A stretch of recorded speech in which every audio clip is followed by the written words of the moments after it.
Hello, Dr. Pagnotta, Professor Dr. Pagnotta. Thank you for your time that I'm able to interview you. I just want to say thank you in front. Oh, and it's my pleasure. I hope it's going to be a good interview, and I'm sure it's going to be a good interview. 2 or 3 weeks ago, you were at a TED event because you got invited to present a TED speech. Me, as a German, as a person from Germany, don't know as much things about TED speeches.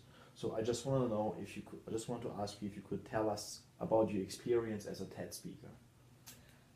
The experience itself was, I think it was probably one of the peak experiences that I've had. It was very unlike other presentations that I've done. I do lots of workshops and seminars, and I teach. And it's easy to talk for 3 hours, and it's easy to talk for half an hour and just keep going, as you can see, and you know that I like to talk. But the TED speeches really have to be a particular length. And so I had 15 minutes, and I had to craft it very carefully to make sure that I presented it in a way that pulled the audience in very, very quickly. You know, you don't have 10 minutes or 20 minutes to make friends with the audience. You have to do it right away. And so that was very challenging, but it was, as an experience, it was incredibly exciting. Were you more nervous than, for example, if you teach a class on a regular basis at Iona? Or Yes. Way more nervous? Way more nervous, okay. Yeah. But I did a power pose beforehand. So, okay, that's cool. So in general, why should everyone listen to TED speeches? What makes them special? What makes them unique?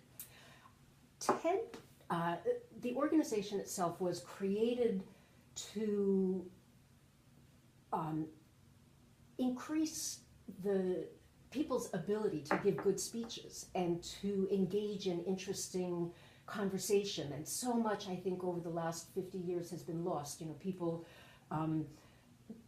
don't really talk about ideas that much. And so TED was created to spread interesting ideas. And the concept was to bring in people who, from all kinds of different backgrounds, who could talk about something that they felt very strongly about, but could talk about it in a way that pulled other people in. Because you can have somebody brilliant who is lecturing or talking and is not pulling the audience in or making it interesting to the audience, where you feel like there's a connection and an exchange. And so I think TED Talks are very much designed to, they must be interesting. If nothing else, they have to be interesting. So if you talk at a TED event, you have to be motivational, inspiring, or can it be also not an inspiring or motivational speech?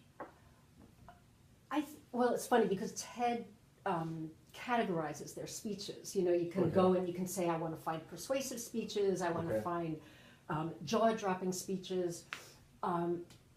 I think many of them are inspiring in that they are delivered by people who have faced different kinds of challenges, or who have come up with solutions for long-standing problems. But I don't think that they have to be inspiring in the